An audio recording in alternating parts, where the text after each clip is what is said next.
Tak ahoj, vítajte na kanáli For Organ Fun a v dnešnom videu sa pozrieme na pulznú zváračku Decapower Ultramix 230 Pulze. Takže poďme na to, vyskúšame a poriadne ju otestujeme.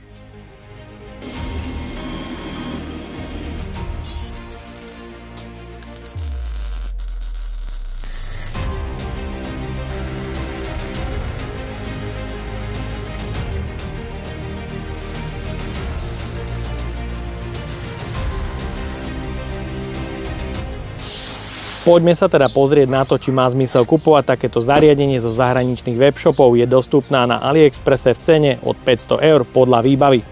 K dispozícii mám model Ultramix 230 Pulze, ktorý zvára v trojkombinácii obalovanou elektródou režimom lifting, ale primárne je určená pre zváranie v režime MIG-MAG, či už v skrate, v pulze alebo dvojitom pulze, oceľ, nerez, hliník podľa synergických profilov. A poďme na to, odbalíme ju.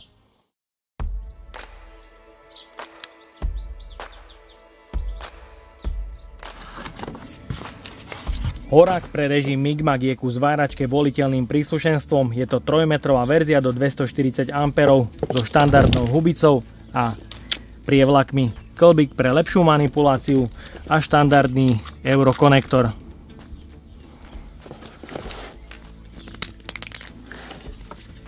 Ďalej je v balení sada príslušenstva, kde nájdeme množstvo prievlakov od 0,8 až po 1,2 mm a dve náhradné hubice, čo určite chválim. No a taktiež v základnej sade Bowden pre zváranie hliníku.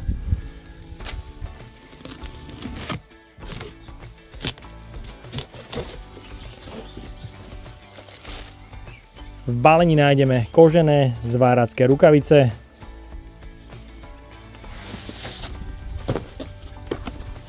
sadu príslušenstva potrebnú pre montáž, hadičku na prepojenie s plynom o dĺžke 2 metre, celkom peknú kvalitnú kefu pre čistenie zvaru,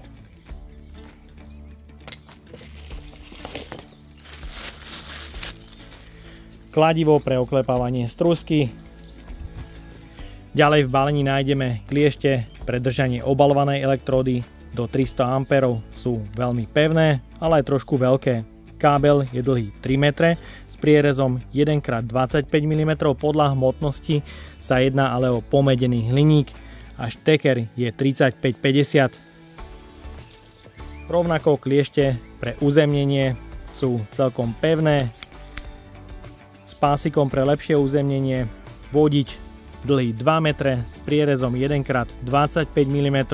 Rovnako podľa hmotnosti ide o pomedený hliník a šteker 3550. No a máme tu užívateľský manuál k zváračke a sadu príslušenstva, kladky pre zváranie s priemerom 0,8, 1 a 1,2 mm s rôznymi drážkami pre napríklad hliník alebo trubičkový drôt.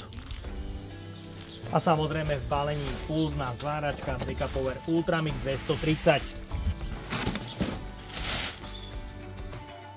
Zváračka v trojkombinácii je určená pre sieť 230 V do maximum, podľa výrobcu až 230 A, pre obalovanú elektródu režim lifting. Primárne je ale určená pre zváranie v režime MIG-MAG, kde v synergii zvára v skrate, pulze alebo dvojitom pulze. Materiály oceľ, nerez, ale aj hliník. Zhora nájdeme jedno pevné hliníkové mádlo pre jednoduchší transport. Jej hmotnosť je 15,2 kg. A v podávači zatiaľ nie je použitý žiadny prídavný materiál. Jej dizajn a spracovanie je podľa môjho názoru na veľmi slušnej úrovni. Na stole má vynikajúcu stabilitu, hlavne kvôli mäkkým gumovým nožičkám pre uloženie na pracovný stôl. Vzadu nájdeme jeden istič pre zapnutie a vypnutie zváračky. Vstup pre plyn, či už CO2, argon alebo mix, sieťový kábel na 230 V s dĺžkou do 170 cm 3x4 mm v priereze. Ďalej možnosť uzemnenia, ventilátor pre chladenie zváračky a štítok o zaťažení. A pomerne vysoký zaťažovateľ, kde napríklad pri obalovanej elektróde výrobca uvádza pri 200 A až vysoký 60% zaťažovateľ.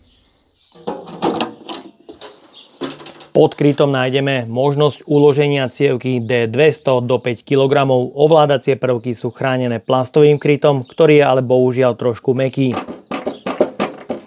Je tu osadená kvalitná kovová pevná štvorkladka s peknými vodiacimi kolieskami už v základnom balení, napríklad pre zváranie hliníka alebo trubičkového drôtu pre rôzne priemery materiálov. Máme tu nastavenie prítlaku pre každú kladku zvlášť a ozubené kolieska s ložiskami. No a samozrejme v základe je mašina prestrojená tak, aby bola schopná zvárať okamžite oceľ. Preto je vodiace koliesko pre 0,8 a 1 mm osadené na peknom kovovom ozubení. Vyzerá to veľmi kvalitne.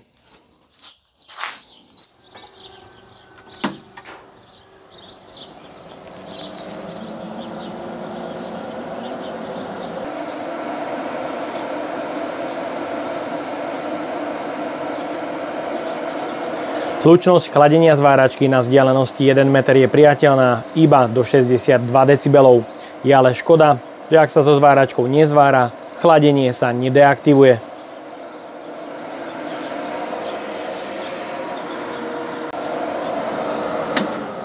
A zváračka po vypnutí nemá žiadny dobeh chladenia.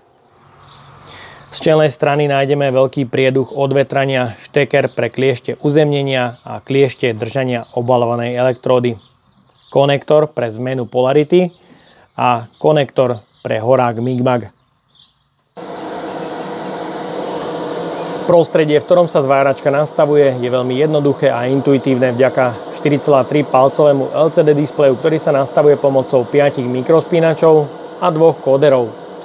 Ľavým horným spínačom vyberáme zváraciu metódu, kde je k dispozícii pulzný režim alebo dvojitý pulzný režim, ktorý odomkne pokročilé nastavenia, kde je začiatočná rýchlosť podávania prídavného materiálu, indukcia nastaviteľná od -10 až po +10, funkcia burnback, nastaviteľný predfúk a aj dofúk, funkcia dvojtaktu a štvortaktu pre horák a pokročilé funkcie pulzu ako herce, frekvencia a čas pulzovania.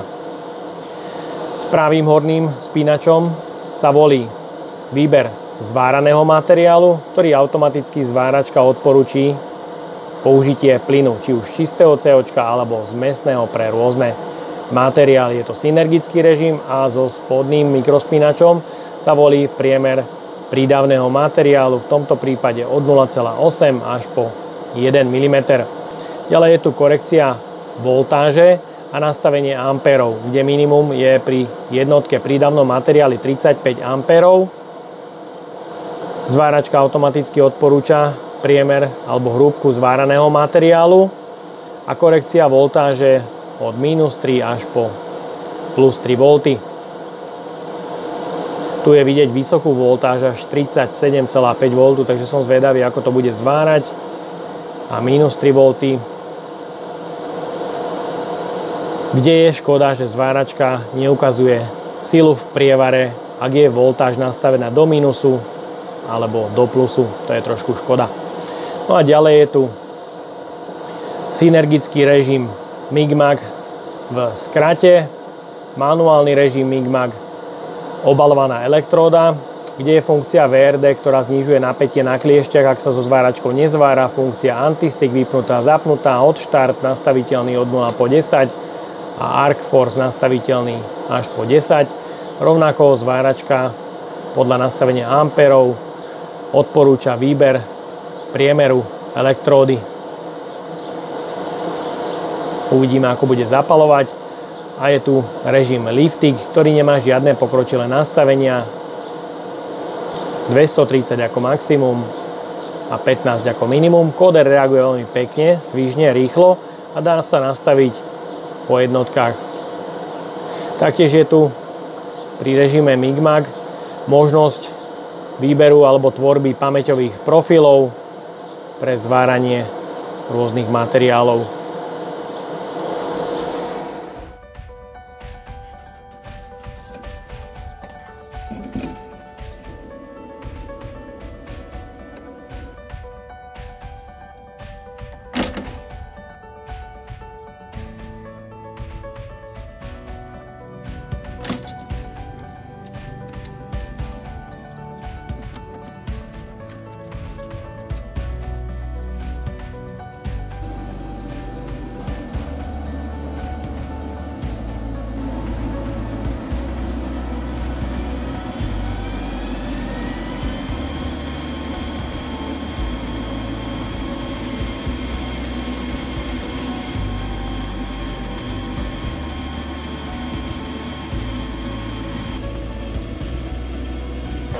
Začnem zvárať metódou MIG-MAG, v skrate pulze aj dvojitom pulze, tenké materiály od 0,8 až po 10 mm, oceľ, nerez a aj hliník.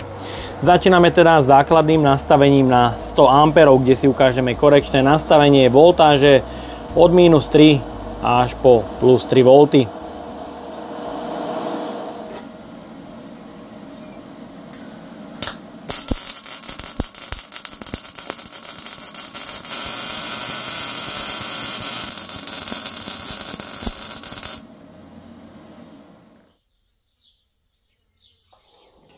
Tri zvary natupo rovnako na 100 A v rôznom korekčnom nastavení, kde je vidieť zmenu charakteristiky zvaru, kde v korekcii -3 V je zvar iba nalepený, v nulovej korekcii je tu už aj nejaký ten prievar a roztiahnutie do šírky a v korekcii +3 V je najlepší prievar, zároveň najlepšie roztiahnutie do šírky, ale ešte tu nie je roztrek.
Ďalej pokračujem s váraním obalovanou elektródou od 2 do 4 mm a taktiež vyskúšame zvárať nehrdzavejúcu oceľ.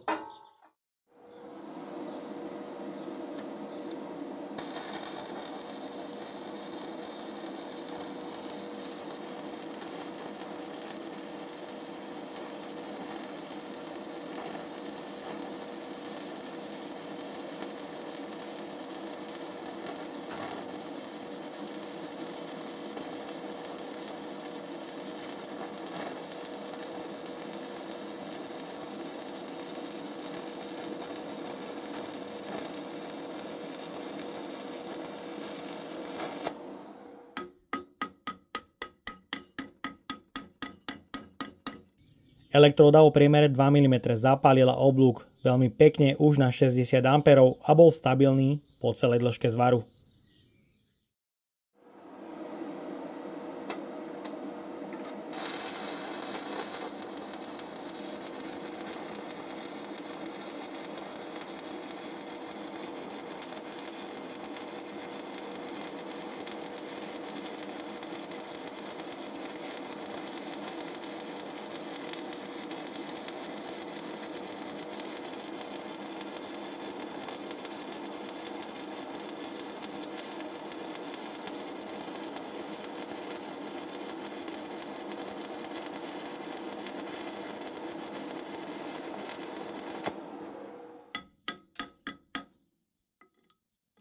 Rovnako elektróda o priemere 2,5 mm na 80 A zapálila oblúk veľmi pekne, na začiatku ale jemne zaporovala, ale následne bol stabilný po celej dĺžke zvaru.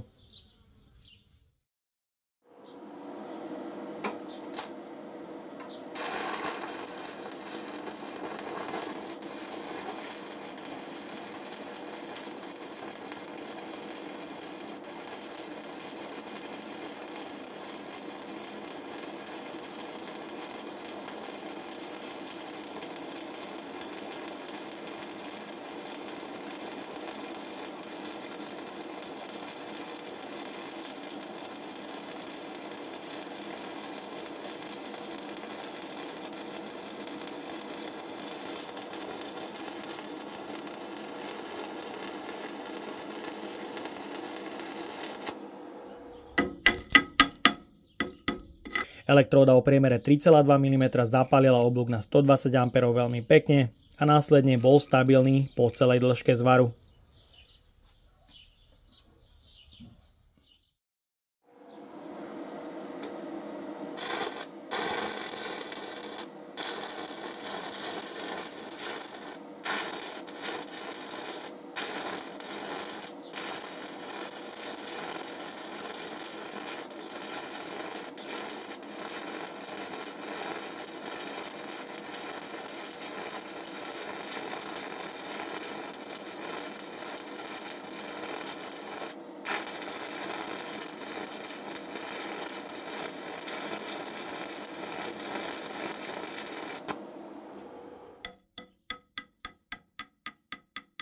Rovnako elektróda o priemere 4 mm zapálila oblúk veľmi pekne, už na 160 A a bol stabilný po celej dĺžke zvaru.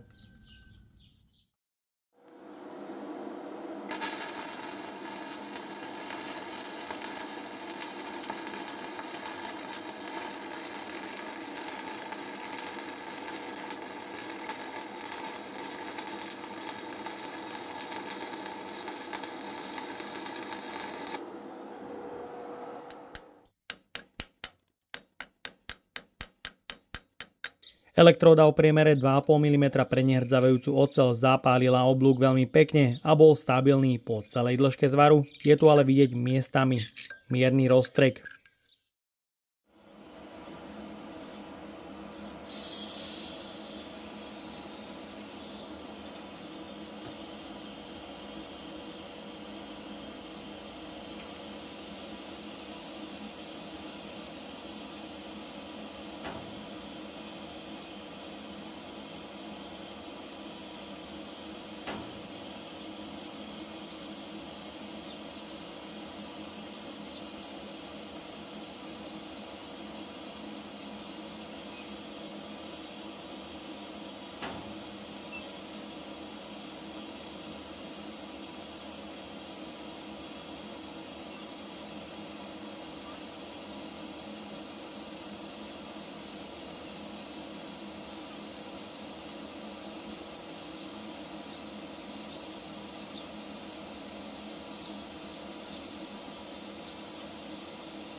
Tak a máme tu záver recenzie na pulznú zváračku Decapower Ultramix 230, ktorú som odskúšal na všetkých troch metódach. Obalovanou elektródou zvára podľa môjho názoru celkom slušne, elektródy zapaluje výborne. Režim Liftig je taktiež použiteľný s dotykovým zapalovaním, tu nie je čo vytknúť. Primárne je samozrejme určená pre zváranie v režime Migmag rôzne materiály, kde som odskúšal nerez, hliník, ale aj oceľ, v pulze, skrate, ale aj dvojitom pulze. Taktiež na režime bodovania dvojtaktu a štvortaktu, kde jej absolútne nemám čo vytknúť, zvára výborne. Je potrebné si ale pulzný alebo teda dvojitý pulzný režim vyladiť a vtedy dosiahnete veľmi pekné zvary bez minimálneho roztreku. Takže je to vidieť, naozaj už takéto zariadenie v cene 500 € z Číny dokáže zvárať veľmi pekne, takže Celkový dojem zo zváračky mám výborný, nastavenie je intuitívne, zváračky ako celku nemám čo vytknúť, jedine, že tie pribalené káble pre držanie elektrody a uzemnenie sú slabšie. Tu sa mi aj toto uzemnenie takto roztrapkalo. Budíš, to je za tú cenu 500 eur, myslím, že celkom odpustiteľné. A taktiež sa mi trošku nepáči, že výrobca tu uvádza ako maximum 230 A a ja som v skrate nameral maximum niekde okolo 211 A, ale myslím, že zváračka ako celok pôsobí veľmi solidným dojmom. Otázny je samozrejme servis v Európe. Je to už na vás, ak máte takéto zariadenie, napíšte to dole do komentáru a ja dúfam, že sa vám dnešné video páčilo. Ak by ste ma aj vy chceli podporiť finančným príspevkom, dole do popisu vkladám link na PayPal Donate. No a odo mňa je to na dnes všetko a ak sa ti toto video páčilo, daj like, potvrď odber a zvonček alebo sa pripoj k členstvu, kde nájdeš kopec extra recenzií naviac. Ahoj!